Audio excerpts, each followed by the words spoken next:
Madam Chair, we are now live.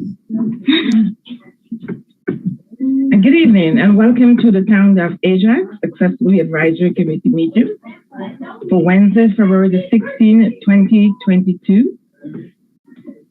This meeting is being held electronically and live streamed on the internet. All staff and committee members are participating by phone or video. All regular practices and procedures of the committee continue to apply during this electronic meeting. If we encounter any technical difficulties, we may take a brief recess while they are resolved, and we will thank you for your patience at that time. We will now proceed with the meeting. Are there any conflicts of interest from committee members with any items to be discussed this evening?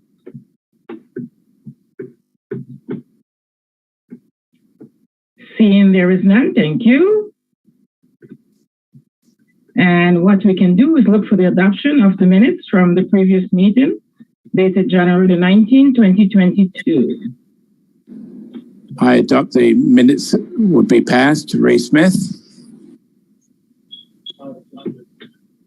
I seconded Heather Steves. Okay, thank you. All those in favor? Aye. Aye. Aye. Okay, thank you. And so we'll just move right ahead. I just want to mention today that is my husband's birthday. So I know there's proceedings happening downstairs. So I told him to close the door. So if you hear little ups and down noises, I really apologize at that point. Okay. So everybody okay on that? Okay. So moving on to the presentations today, we have Laura Ray, Community Recreation and Culture Coordinator, who will be speaking to us today, looking at the review of the checklist and solicit feedback from other committee members. So, Laura. Okay, thank you, Madam Chair. I'm just going to share my screen before I dive into our discussion. Can everyone see that okay? Excellent. So thank you again for hosting me this evening at the Accessibility Advisory Committee.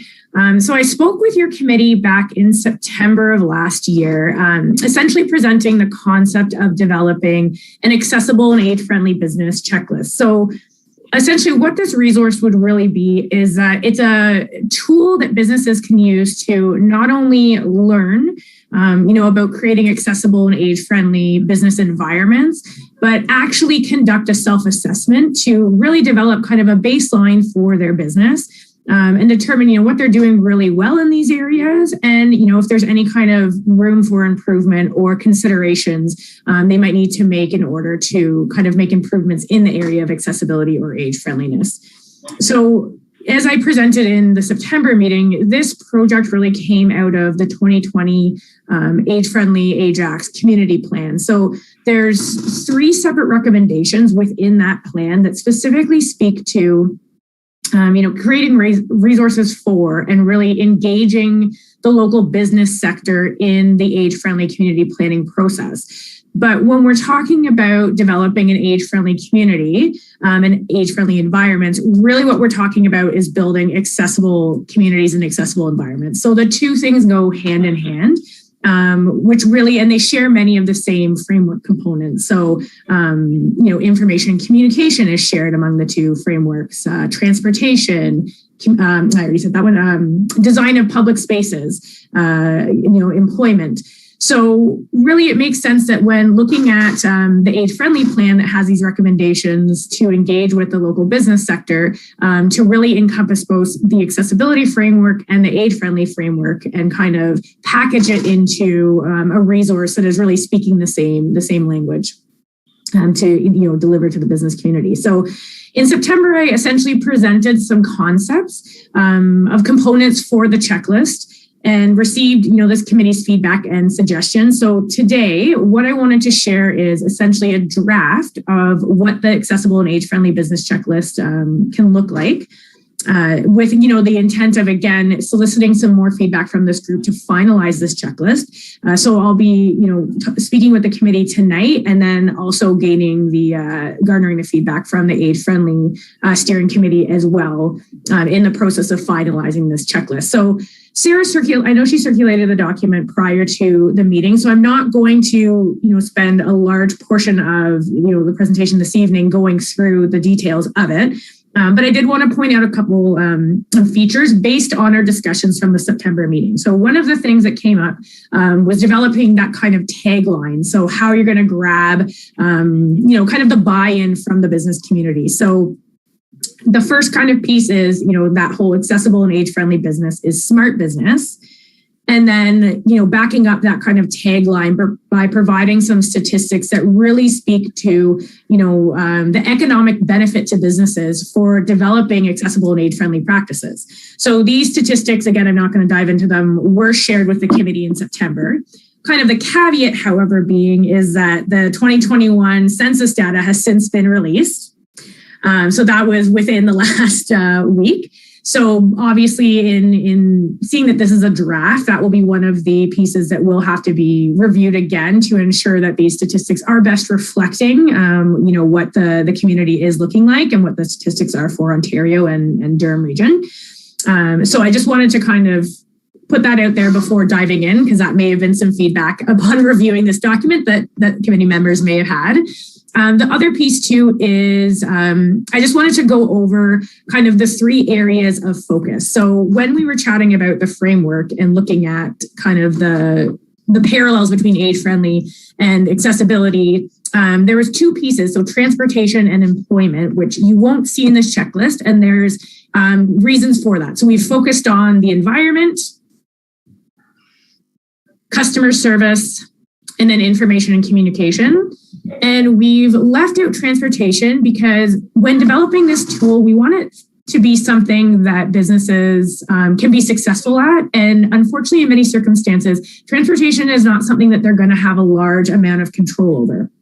So they can't control where the public transit stop is going to be in relation to their business or how customers are getting to and from their business as well. So when we're looking at aspects of kind of the accessible parking and that nature, we've kind of put that into the environment piece and foregone looking at transportation. And then the other piece is employment. And it's not to say that that isn't an important component of accessible and age-friendly businesses. It's just that with this self-assessment, the intent is to look at a future resource that is going to specifically focus on accessible and age-friendly employment practices from both an employer standpoint and an employee standpoint. So we want that to be a standalone resource as it is very important information. So that's why it wasn't included specifically with this age-friendly self-assessment checklist. So I'm not, again, going to go through every single point, but from the discussions in September, some of the feedback that came back was when we were looking at different components of the checklist, when we were talking about the environment, there was, some good feedback to suggest to break it into the components of the physical environment and then the audiovisual environment. So I've reflected that in the draft checklist. And then another large discussion we had was on service animals. So, just from anecdotal experiences from members of this committee, as much as this is part of AODA legislation, there's still barriers to those who are utilizing service animals in accessing businesses. So that was really a prominent piece that came through in those discussions and wanted it to be kind of front and center when we were developing this resource. So I have put it as the first item under customer service. And then really that's, so we wanted to make it short and sweet because again, we don't want it to be a laborious process. We want the businesses to, be able to do this quick self-assessment and kind of develop that baseline. And then the next piece was to add in just little kind of tips for added value to customers. So it's kind of easy, low or no cost ideas to kind of go above and beyond to create a more accessible and age-friendly business. So adding in some things that they can easily implement within their business that's not going to be a really daunting or costly process to implement. So I'll leave it at that. And I really am hoping this evening to use this more as kind of a feedback and review process and garner, the input from this committee so that we can really kind of hone this checklist and take it into its final stages for approval.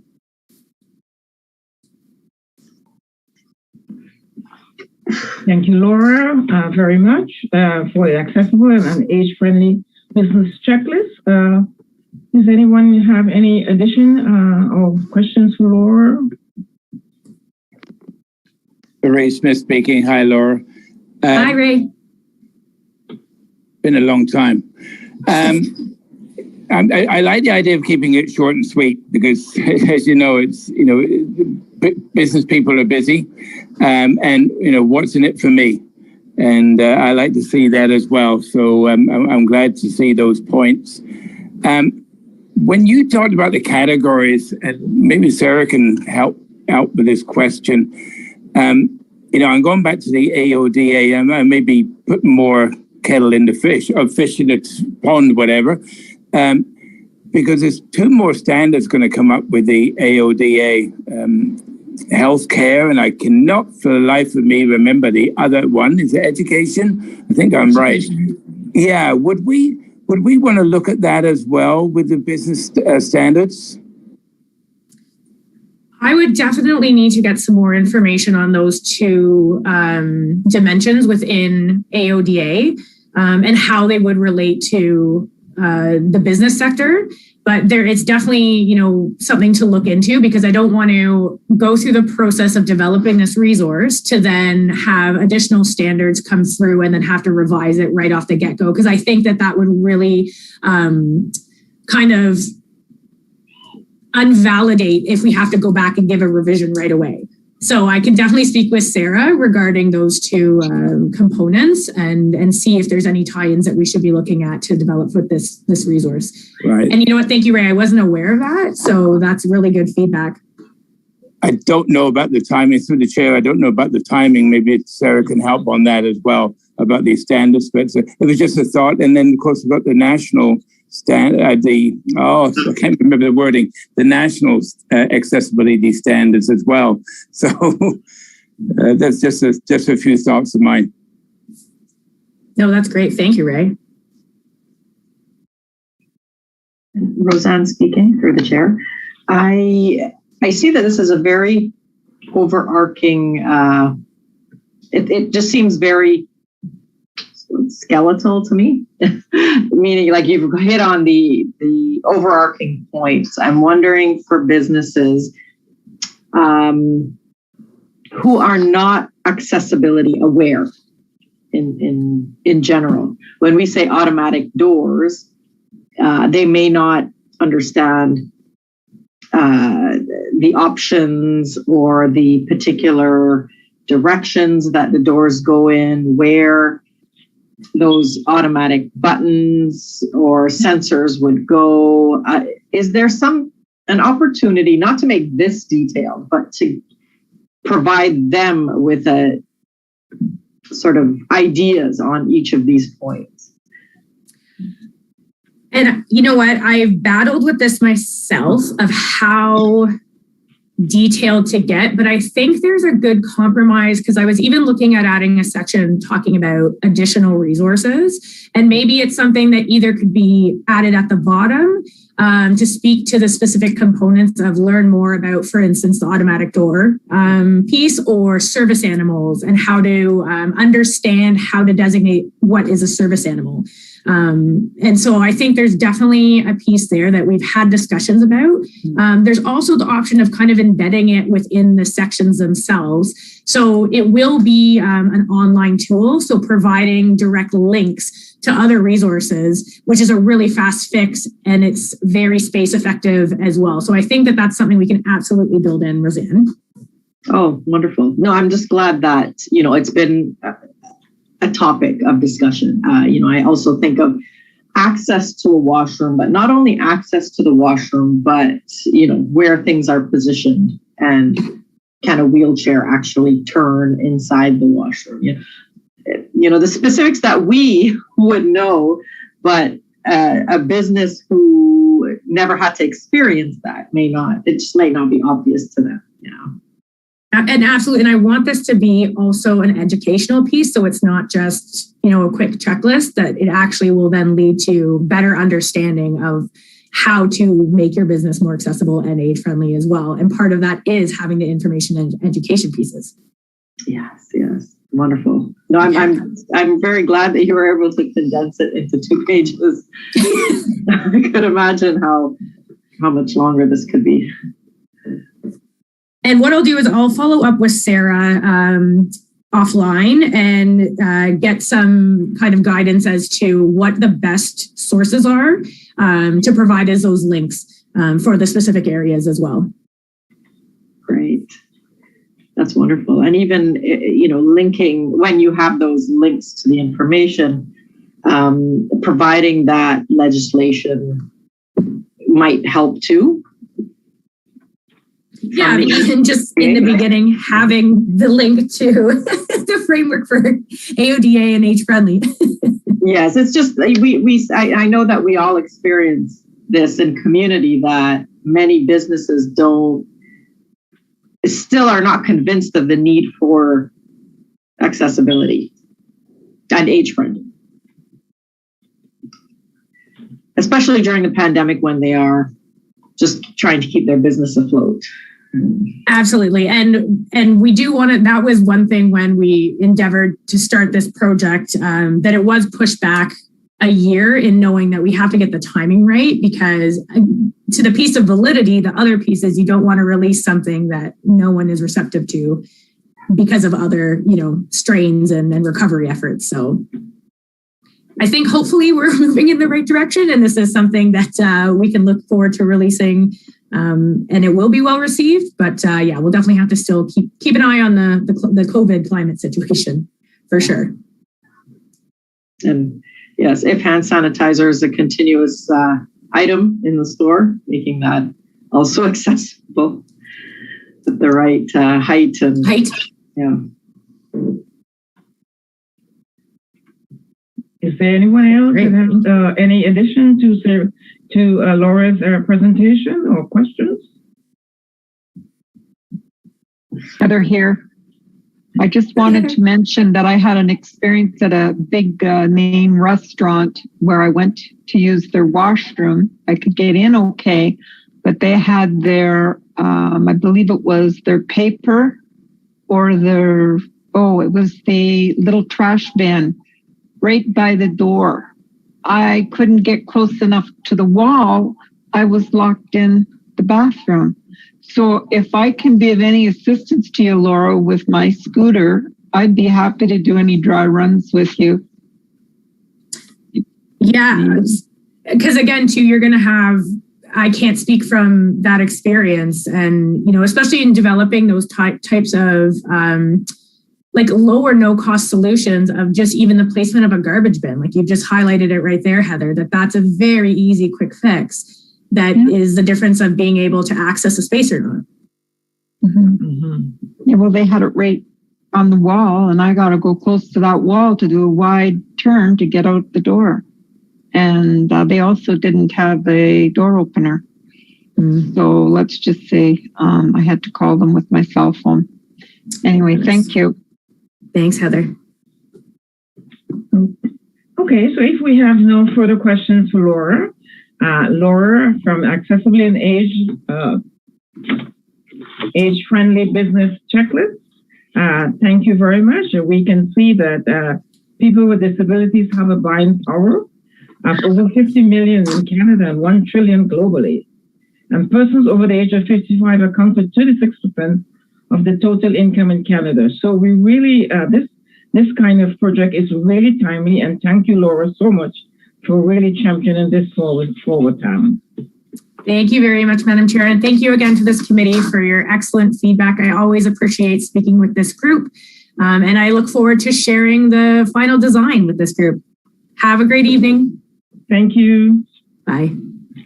Okay, we will move on to the next agenda topic, 4.2, and driver safety campaign and active transport photo shoot. And we have Army de Francia Active Transport Coordinator. Army has a brief presentation to explain the initiative and solicit some feedback from the committee. So Army, can you take it away? Thank you. Hello, everyone, and thank you for having me. I'm just going to start sharing my screen. Can everyone see it okay? Yep, thank you. Excellent. And if at any point, if you need me to speak louder or slower, just let me know. So as mentioned, my name is Army de Francia, and I am the Active Transportation Coordinator at the town of Ajax. And today I'm here to invite you all to collaborate with me on improved media representation, specifically improving safety and inclusivity in active transportation imagery for people with disabilities. What I would like to do is to reduce dangerous driving behaviors, and that's mainly through an education and encouragement component. And also, I would like to change mindsets. I'd like to improve inclusivity in active transportation using more dignified imagery with a focus on including people with disabilities. The thing is, our transportation system can and should provide more options for people with disabilities. At least this is something that I strongly believe in.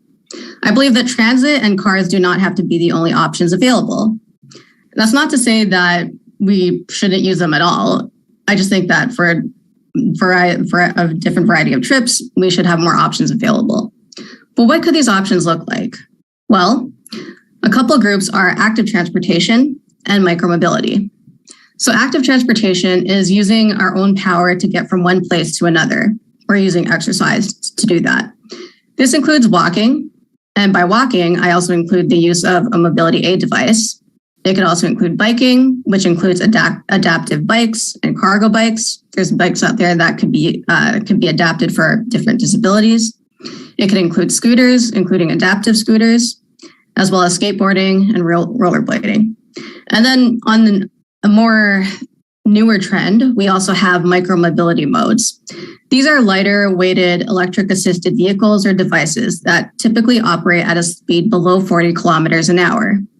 These include e-bikes, which include electric assisted cargo bikes and adaptive e-bikes, e-scooters, cargo cycles, and by that I mean it looks like a bike, but it could have more than 3 or more wheels. And then there's also what's called a Canta LX, which is a microcar for wheelchair users. These operate at much lower speeds than regular cars. So the reason why I would like to create videos as well as imagery is because I like to challenge stereotypes about people with disabilities as well as about active transportation. So we see in the media that they're not very good representations of people with disabilities. What I would like to show is the leadership that takes place among people with disabilities. And I'd also like to show that people with disabilities can and should have the option of using active transportation. I realize that the source that I have here, the Ford Foundation, may not be the best, so I welcome any feedback there. But the point is I would like to change the narrative. In active transportation, we often see able-bodied people using them, even though there are modes out there that can be used by people with disabilities as well. And it's also depicted as a more urbanized way of getting around, when really it's a way of getting around in a variety of different contexts, whether it be suburban as well as rural. And then, of course, there's this stereotype that biking is only the sport for more able-bodied men. So that's something that I would like to change as well. But how? So the goal is to create to improve safety and create more dignified representation. And the ways that I'm thinking are creating a driver safety campaign that focuses on intersections. And then the second action is to do a photo shoot where we create more joyful active transportation photos. So with the driver safety campaign, I've been working on a back to school safety campaign, and I found out from Sarah Moore that there was interest among this committee in doing something similar to encourage safer driving behaviors so that people with disabilities can navigate Ajax. And the reason why I want to focus on intersections is because in the Durham Region Strategic Road Safety Action Plan, they mentioned that intersection collisions are the most common type of collision. So then the second action, so for that specifically, what I had in mind was to create a video with members of this committee or any other resident with a disability speaking on the importance of having safer streets and the importance of safer driving so that people with disabilities can navigate.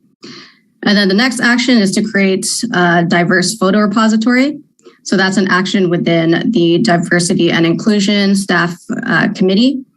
And we would like to create more joyful active transportation photos. I think it's been said enough in the media as well as a general discourse that a lot of the images of people with disabilities are depressing and they take away they don't show the agency of people with disabilities, unfortunately.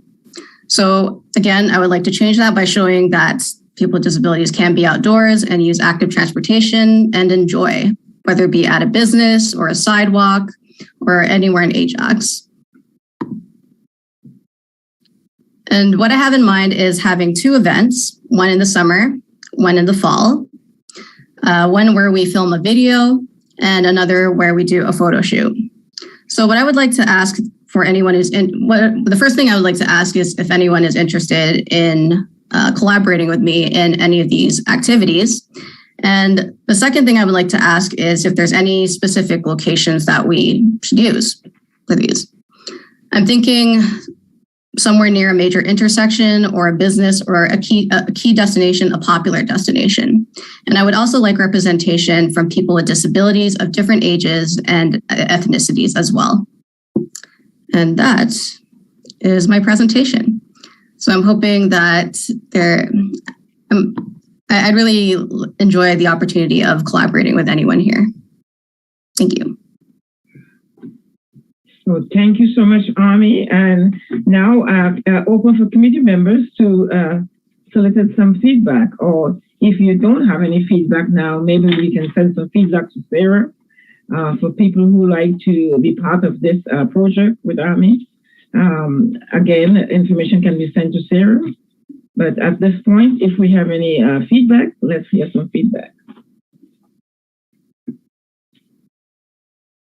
Heather here. Hi, Heather. Hi there. Army, I would be willing to give you a hand. I use a scooter and I almost got hit by a truck today over at McDonald's. So there's definitely a need to follow through with this type of education. I don't know if this will be an educational video, but I've thought of this before the pandemic, and there's definitely some things that have to be addressed for the safety of people that are less experienced with a scooter. Thank you for that, Heather.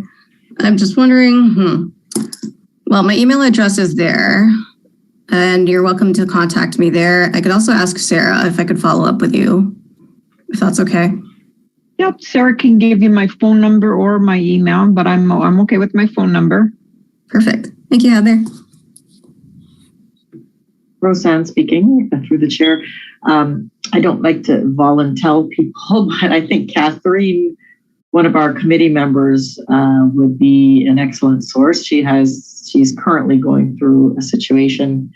I'm not sure if the legal pieces are completed yet, but she got hit by a vehicle recently. I'm going to say like a couple months now. And so, Sarah, if you'd like, I of course, it'd be great if we could follow up with Catherine. And I mean, you know, in terms of disability, we do have visible and invisible. So are you just asking for all committee members or participation or particularly those with the visible disability, or just the whole committee? So I think for the driver safety campaign, we could include both visible and invisible. Whereas for the photo shoots, I think it would be probably, I think I would prefer to have people with visible disabilities for that's for the photo shoot.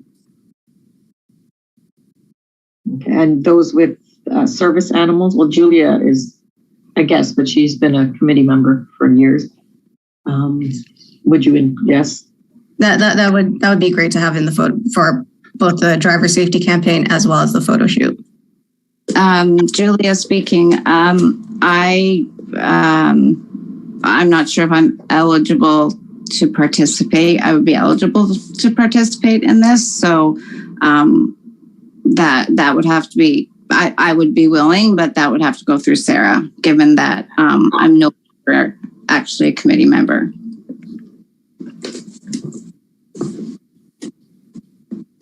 Okay, thank you, Julia. This is Army speaking. So I welcome any resident with a disability, whether they are a member of this committee or anyone within your networks. Okay, well, given that, then yes, absolutely, I'd be willing. And you could get my contact information from Sarah as well. Thank you.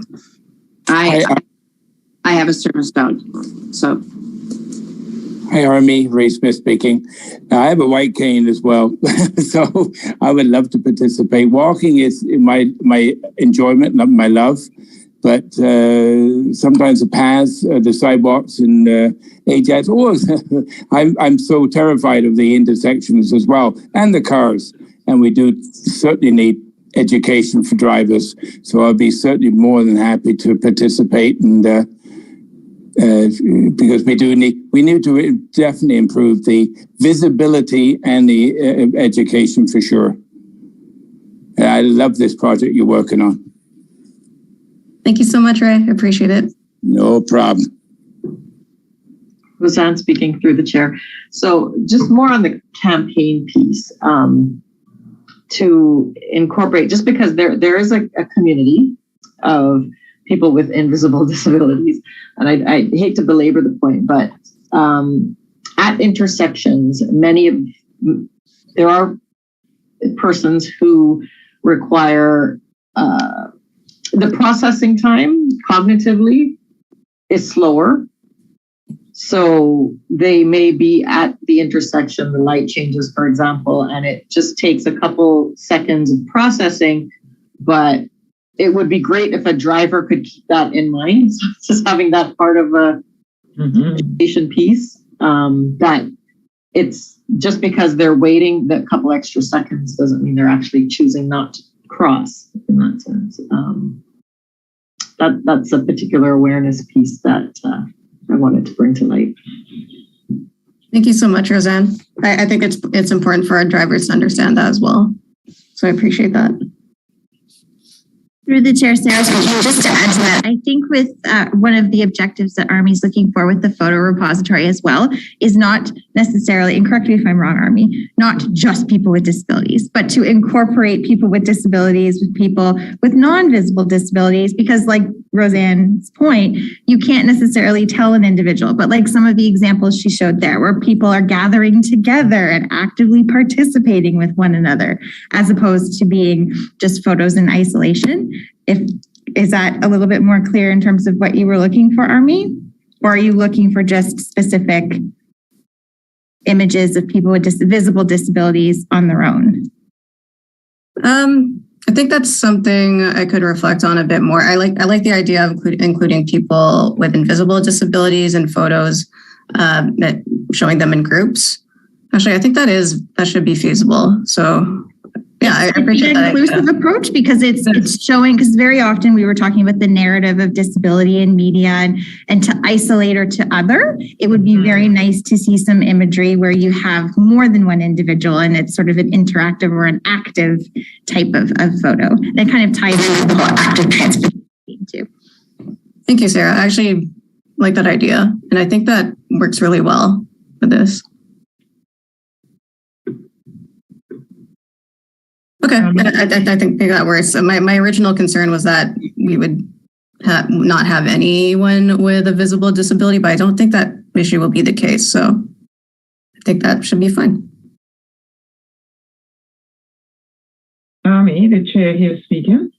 Army, is it possible that, I know we were speaking about disabilities, what about moms with strollers? Because, we hear a lot of accidents where occurs where moms with strollers, because the stroller is in front of the mom, they're part of that, group of people. They're not disabled per se, but their journey around the town is with their strollers, and the infant becomes a liability.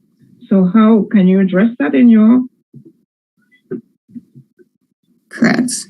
Thank you, Chair. I may have to reflect on that a bit more. I'm just not sure if that needs its own separate campaign. Through the chair, I know Councillor Bauer is waiting to speak, but it could. We don't know if the parent has a disability, right? Or maybe they are a parent with a disability. So just something to reflect on. Maybe we have volunteers on the committee or people that committee members might know who have that connection to accessibility and inclusion. Mm-hmm. But Madam Chair, I think Councillor Bauer is waiting to speak as well. Okay. Thank you, Lisa here. Good evening, everyone. Sorry, Chair, to interrupt you. I just, and first, let me say I apologize for my lateness today, my tardiness. I will try not to do that again. Nice to see everybody. So, Army, I love this presentation. I love this idea. Thank you so much. And I'm sorry if you mentioned this during the presentation. What will be, where will this end up being presented? And sort of, is it a one-time presentation, or is it going to be part of like a program of some kind? So this actually is an activity that will be included within the Get Ajax Moving Transportation Awareness Campaign. Actually, at the next GGC, I will be including that in the presentation. So there's that. And as for the video and the photos themselves, I'm hoping that we could reuse them and use them in annual campaigns. And the joyful active transportation photos, I'm thinking that these could be very versatile photos that we could use for any town event. Mm-hmm, mm-hmm. Thank you very much. Thank you, Chair. Are there any more questions for Army?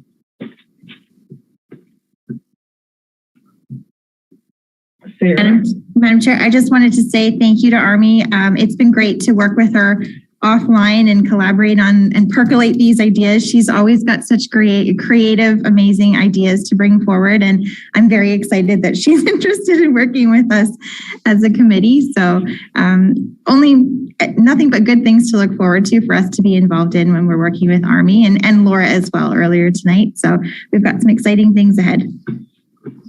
Thank you so much, Sarah, and thank you everyone for your feedback. So thank you, Army, again for coming to speak to us, and we hope we can discuss further with you with your presentation. Thank you so much. Thank you. Take care, everyone. And we will move on to 4.3, and 4.3 is the work plan item update from Sarah. So Sarah, can you give us an update, please?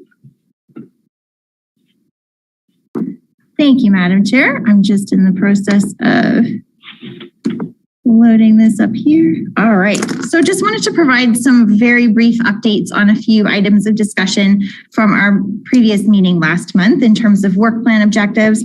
And it's kind of been the theme for this month's meeting, having Laura back and Army here as well, but had a few good news stories to share with you. In terms of our planning for National Accessibility Week, we are sort of under the gun in terms of time for scheduling initiatives. We know that our week is May 29th to June 4th this year. Fortunate that this week also does overlap with Age-Friendly Month as well, the month of June, Aging Well Month. So it's kind of an interesting opportunity to possibly collaborate with Laura's group in terms of programming or initiatives as well.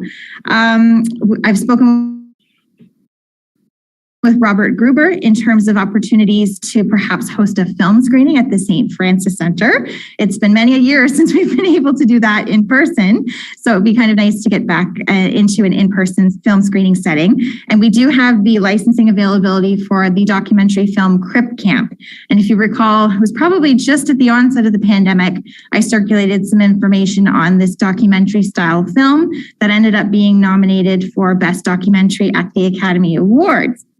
And now it's available for educational screenings within the community. So that is an opportunity for us to explore. We also have recognition of Red Shirt Day in support of Easter Seals on June the 1st. And now that we're transitioning to lesser restrictions, more opportunities to gather in larger numbers, I wanted to gauge the committee's interest and level of comfort in perhaps hosting a flag raising event to kick off the week as well, because we haven't really had the opportunity to gather in person. And I see a couple of nodding heads. So definitely something that there's interest in exploring, which is great. In terms of partnership projects, we talked about interest in expanding our Respect the Space campaign, looking at phase 2 for that sidewalk encroachment with vehicles. And it all really ties in with a lot of Army's portfolio, the bylaw services, customer service messaging. So great to have those collaborative opportunities. I met with our communications team, and there's definite interest in supporting the committee on this initiative, possibly looking at an early summer, maybe a June target to get together for an afternoon. Shouldn't be anything too long, and set up some scenarios where we have vehicles parked over sidewalks and maybe have some of the committee members encountering those barriers. We'd be looking for mobility devices, people with strollers. So lots of different opportunities for the committee to be involved in that initiative. And then that piece would be used through our social media channels, just as that educational and awareness piece. And we thought that the summer months would be a good time to target this particular messaging, because in the summer, people are doing a lot of visiting to other people's houses, and you find that the sidewalks do get covered up a little more frequently than they do in other off-season months. We will also be bringing forward the municipal election accessibility plan. We're just finishing off the draft there, but I also wanted to share a very exciting opportunity that our elections team is going to be consulting with key staff at the Ability Center in Whitby to have sort of a third-party review and consultation of key areas of the election processes and planning to make sure that we're looking at it from an inclusive lens, and put us in touch with different stakeholders in addition to this committee to really make sure that we're doing everything we can to make the election as inclusive as possible. And I just heard from Andrew this afternoon that he is already starting action on the communication boards and parks project. He's looking at vendors and setting up tenders. So we'll have more information on that initiative coming forward to the committee very soon as well. But a very exciting one that I'm sure Laura was biting her tongue to talk about this evening is we've been working behind the scenes with several key staff, including Army and colleagues from our operations department, to explore the mobility device charging station project. And we came across a timely opportunity through a provincial grant called the Inclusive Communities Fund. And we are looking right now in terms of costing, implementation, feasibility to install interior as well as exterior locations in approximately 20 different sites across town to set them up as mobility device charging stations. And we know that we had the presentation later last year from Clarington on their mobility device project that they put forward. So we spoke with them a lot. We talked with a couple of other municipalities in terms of differing opportunities of how we might want to install this particular access to a charge. And we're looking to move forward with the acquisition of blue outlets, because we felt that this might be a little bit more inclusive and universal for anybody to be able to access a power charge. Because in speaking with a couple of stakeholders, there are a wide variety of different adapters out there, and very similar to a cell phone, an individual is likely going to have the piece that they need. The problem is that they just need access to that universal outlet to plug in for a charge. So I wanted to bring this by the committee in early stages yet get any feedback that you might have or any questions you might have on this particular project. We do have a short time frame in which to submit a grant application, but things are moving ahead. And one of the key pieces is that the grant office does look for support letters from community groups and organizations that are interested in supporting the project, not necessarily financially, but perhaps the committee may be interested, if there's support for this particular project, through the chair, vice chair, to perhaps create a letter of support for this project that we could include in the application package. But I'll pause there for a moment in case there's any questions from the committee. Any questions for Sarah?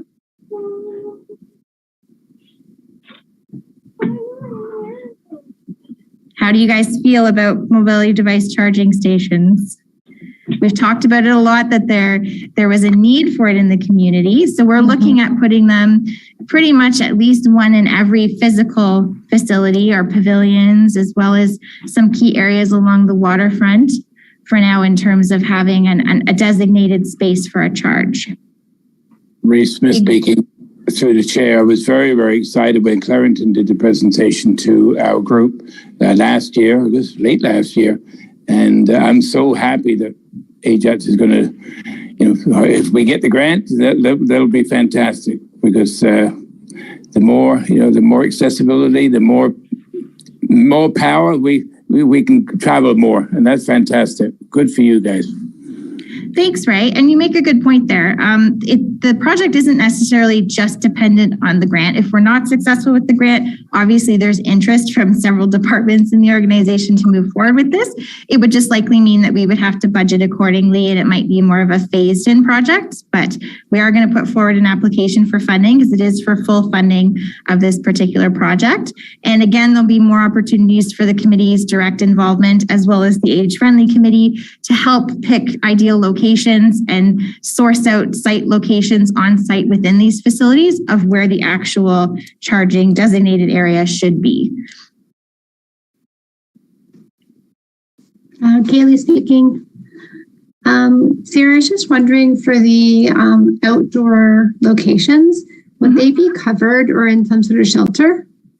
They are one of the key criteria that we're looking at, is to have a covered area or to have covers for them, because it is a power source. But also we want to be mindful that if it is somewhere outdoors, that if you do need a charge, you're not just going to be standing out under the elements, that there might be some type of covering and protection for you. Okay, that's great. Great point. Lisa speaking.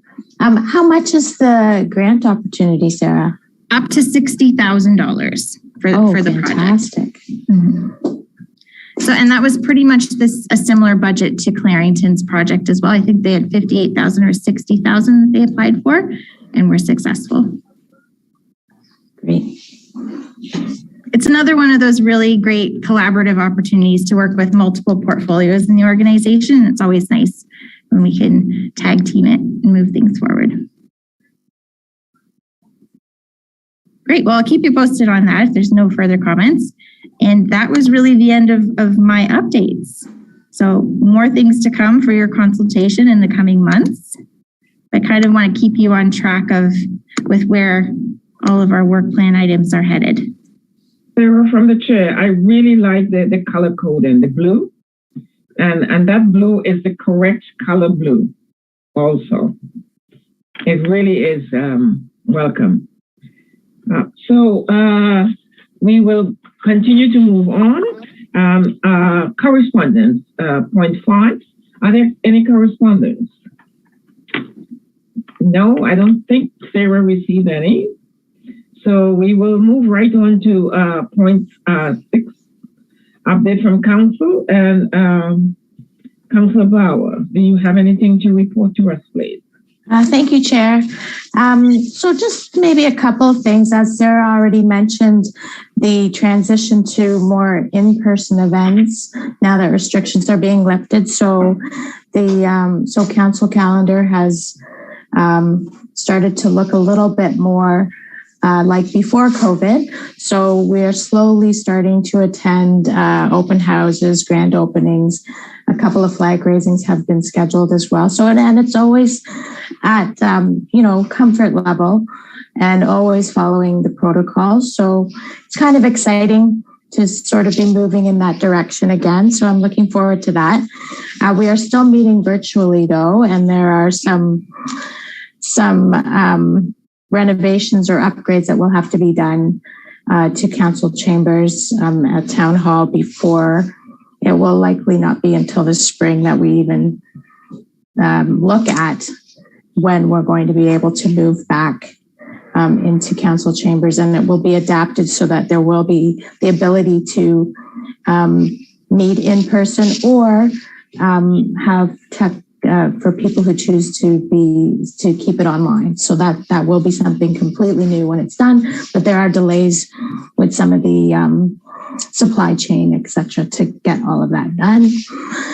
It has not yet been ratified yet, but we met earlier this week for the 2022 operating budget, and it was a great meeting, lots of information, something new this year. There were 12 business cases presented for new staffing in the town, including a big focus on the IT side, the technology side. There is a plan that we've been following, but there's a big focus on cybersecurity because, we realize that that's a big threat, especially over COVID when everybody moved online. So there's some new positions focusing on that and on service, new positions at Ajax Fire for new firefighters. The library is looking at creating a makerspace at the McLean Center. So there's a small branch there, and then one of the meeting rooms at the McLean Center will be designed to be a makerspace, which is something that many municipal libraries have. We don't have one in Ajax, but if the budget is approved, we will be working on that. The library will be building that, and so that's very exciting. And that's about it. I guess that's about it. Again, I apologize for being late today, and I think that's all for my update, Chair. Thank you. Thank you, Councillor Bauer. Any questions to Councillor Bauer?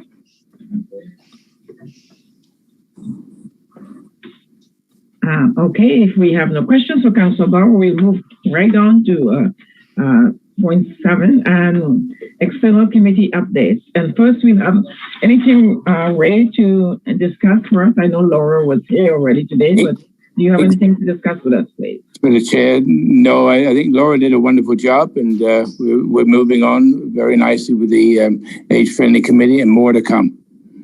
Thank you so much. And we move on to 7.2, Regional Accessibility Advisory Committee. Rosan, any responses or any updates for us? Yes, actually, we did have our last meeting on January the 25th, and Judy Christensen, the program coordinator with the region, presented an accessibility widget pilot for the website. I would have to say it's very similar to our Town of Ajax website, where we do have the accessibility features within the website. And then also a very significant portion of that meeting had students from Ontario Tech presenting about the Accessible Tank Ride project with the Ontario Regiment Museum. And so people who are physically are not mobile, so they use wheelchairs or mobility devices, are able to enter these tanks for this tank ride project. So it was a group of engineering students that have done a wonderful job on making this tank ride accessible. So that was very, very good to see the young people getting involved in accessibility. That's all I have to report. Thank you very much. Rosan, any questions for Rosan?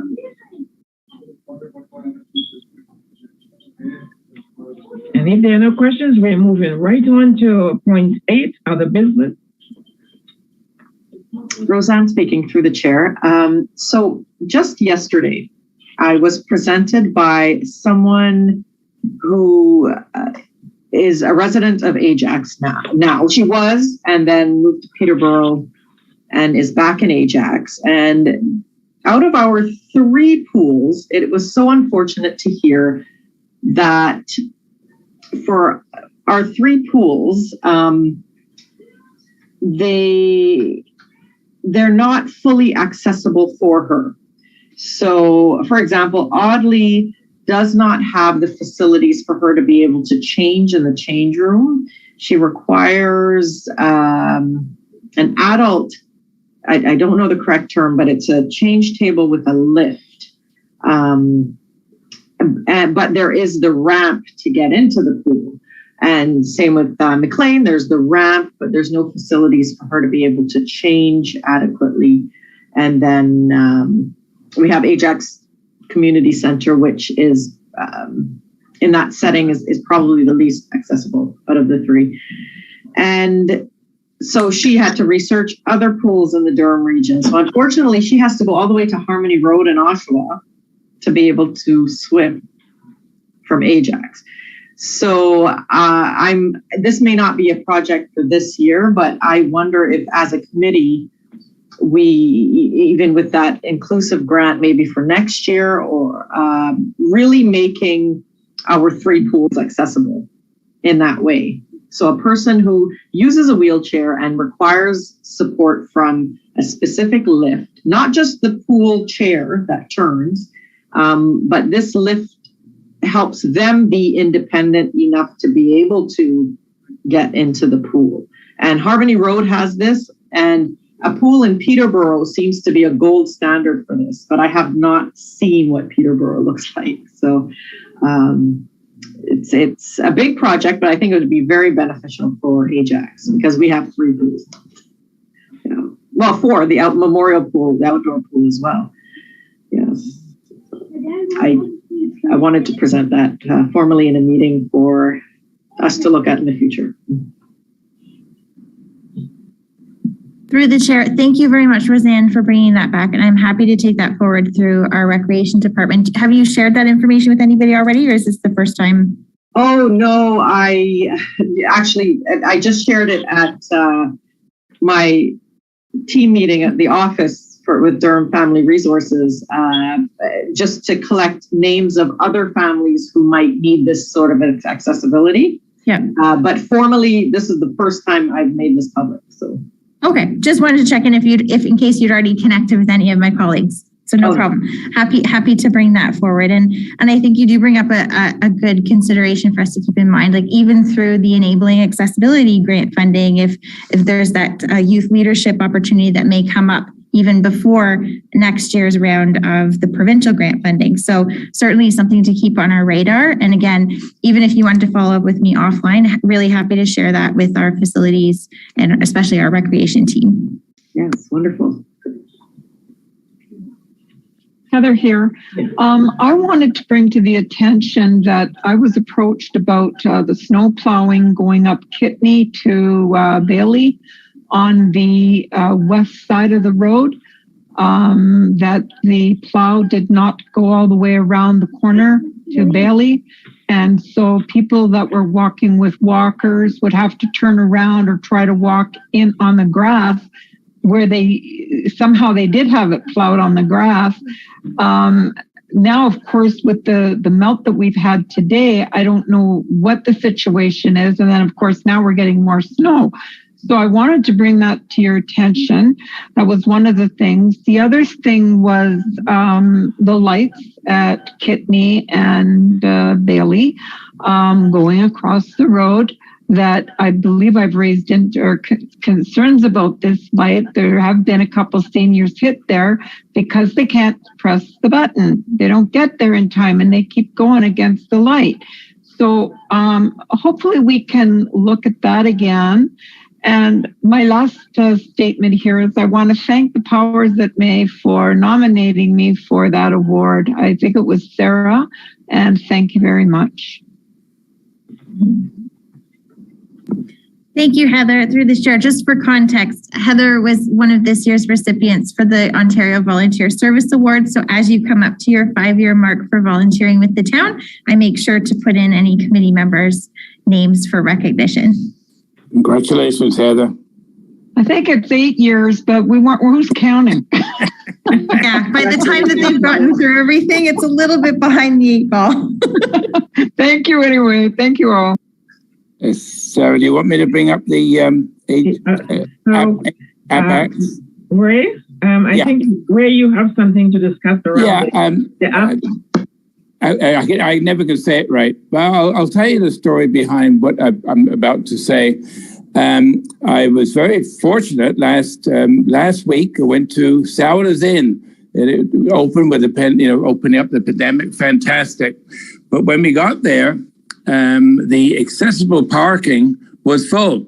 I mean, full of snow, big pile of snow. So I remember when Councillor Khan was talking about the app atch, I probably said that wrong. When you can take a picture and, to complain, whatever, but I didn't have it on my phone. So I sent a message to Sarah, and she kind enough to send it to the bylaw department. Nothing got done yet, Sarah, but it is what it is. But I did download this app, again, remembering what Councillor Khan was talking about. And to me, I wasn't very impressed with the app. Not too accessible. I finally managed to get with the picture when you can take a picture. And I did take a test picture today. I sent it to who it may concern. And that's my problem. I don't know where it went in Ajax, but I did get a nice message back that said, I'm just testing, so no problem there. But I'm not really, is that app well used, Sarah? Because I wasn't very keen on it. And maybe we can review it, because it may be a very good tool about people who have issues around Ajax with accessibility, etc. So that's one thing I want to bring to the table today. It's Julia speaking. When I was a resident of the town of Ajax, I downloaded AppJax and used it pretty extensively to take pictures of things that I found either inaccessible or were issues. I also had some frustrations with taking pictures of some places where there's a drop-down list of like departments where it can go, and I got very frustrated sometimes because it didn't fit the issue. It didn't fit into any of the departments that were listed. So I would put it to the nearest department, let's say it was a tree on a boulevard that was halfway uprooted because of a storm or something like that. So there was no place to sort of send anything like that. So the closest thing would be parks and parks. So I would put it into parks. I did like the app, but I agree with Ray that it could use some revision, and it is not overly accessible in terms of features for individuals with disabilities, speaking from someone with a visual disabilities point.